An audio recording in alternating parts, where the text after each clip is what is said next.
Welcome to this introductory video on HEBR0100, History of the Hebrew Language. So have you ever wondered where ancient Hebrew comes from and how it became the language of the Bible or the Mishnah? Or what happened to Hebrew after it died out as a spoken language around 200 CE when the Mishnah was redacted? Or how it was used in the medieval period, in the early modern period when it wasn't spoken? Or indeed, why things like the tales of King Arthur and the plays of Shakespeare were translated into Hebrew at this time? The revival of Hebrew as a spoken language in Palestine at the end of the 19th century is often referred to as a linguistic miracle. But in this course, we will kind of look beyond that headline and see that the actual truth is much more exciting. You might also have wondered what Hebrew looks like in the 21st century and whether Israeli Hebrew is the full picture or if there's any more to Hebrew in contemporary times than that. What happened to Hebrew in the diaspora after the emergence of Israeli Hebrew? And what are the influences on contemporary Hebrew? So we'll address all of these questions and more in this course, which is open to second year and finalist BA students and to MA students from all around UCL. Usually we would require some study of either modern or biblical Hebrew.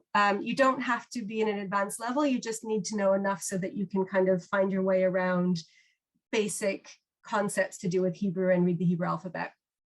The course is ideal for students with an interest in the Hebrew language, obviously, but it's also very relevant to students with a broader interest in Jewish history and Jewish languages, to anyone who'd like to know more about sociolinguistics and historical linguistics, because the course is really all about how Hebrew changed and evolved over time and how it was used in different periods, both historically and culturally. And so it's a very exciting case study for these kind of bigger topics, like, how languages change over time and the different ways that they can be used. So the first few weeks of the course will be dedicated to looking at the origins of Hebrew. So it emerged out of a Northwest Semitic context. It's a Canaanite language, and so it's related to languages like Phoenician and Ugaritic. And so we'll kind of look at those origins and see how Hebrew came to be Hebrew. Then we'll look at Hebrew in the biblical period and cover topics like dialects, what the spoken language was like in that period and how much it differed from the language that we know from the Hebrew Bible, whether there were differences in social class and in geography that might have affected how Hebrew was used in that period. And we'll look at the shift from the biblical period to the rabbinic period, which includes the Dead Sea Scrolls and the period of the Bar Kokhba rebellion, when a lot of Hebrew documents were composed that are really interesting to look at. And then we will also look at the language of the Mishnah, which is kind of the last period when Hebrew was a spoken language in antiquity. So in the middle of the course, we'll move on to looking at Hebrew as a post-vernacular language in antiquity and in the medieval period. So post-vernacular means a language that is no longer spoken, but still continues to be used in some form. And as you'll see, Hebrew actually had a very lively life after it died. So we'll look at Hebrew in the Talmud, where it's very closely intertwined with Aramaic, which was the spoken language in that period. And then we'll look at the relationship between Hebrew and the diaspora Jewish languages that evolved in the medieval period, like Yiddish and Ladino and Judeo-Arabic. We'll also look at linguistic developments in medieval varieties of Hebrew and the ways that Hebrew continued to evolve as a language in that period. And we will look at the topic of translation from Hebrew and into Hebrew in the diaspora. So we'll touch on topics such as the translation of King Arthur and Shakespeare into Hebrew.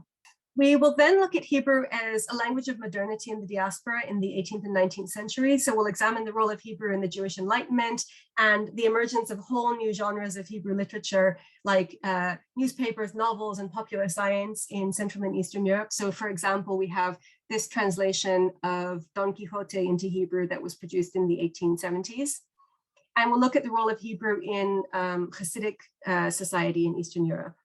We'll then move on to examining Hebrew in the 20th and the 21st centuries. So we'll look at the revernacularization or the revival of Hebrew in Palestine, as well as what happened to Hebrew in the early 20th century in Eastern Europe and North America. We'll look at topics like the creation of new vocabulary to express 20th century concepts, and then the relationship between Hebrew, Arabic, and English in 21st century Israel. So things like influence from English, influence from Arabic, the like kind of language policies and the role of Hebrew and Arabic in Israeli society. And we'll also look at contemporary diaspora Hebrew, because that is still a thriving and productive force, which is quite different from Israeli Hebrew. So we'll look at topics like the development of the Hebrew Language Academy, and you can see the Hebrew Language Academy's Instagram page here. So we'll talk about things like that. So by the end of the module, you can expect to have gained a sound knowledge of the history of Hebrew from its ancient Near Eastern beginnings until the present day. You'll also be familiar with various types of texts written in Hebrew over the course of its history. So throughout the course, we'll look at different primary sources in Hebrew. We'll look at extracts from tablets and from the ancient Near East, and we'll look at biblical and Mishnaic extracts, and we'll look at excerpts of texts written in diaspora Jewish languages with Hebrew embedded within them, and the translations, and we'll look at songs and YouTube videos and all kinds of sources, so that even if your Hebrew is not advanced, you'll be familiar with all of the different types of texts that have been composed in Hebrew. You'll also have developed an ability to recognize the differences in grammar and vocabulary between the various historical strata of Hebrew. And again, you don't have to be advanced in Hebrew to be able to understand these differences. And you'll have become familiar with the various cultural aspects of the use of Hebrew throughout its history. And also you'll be very familiar with the scholarly literature on the history of Hebrew.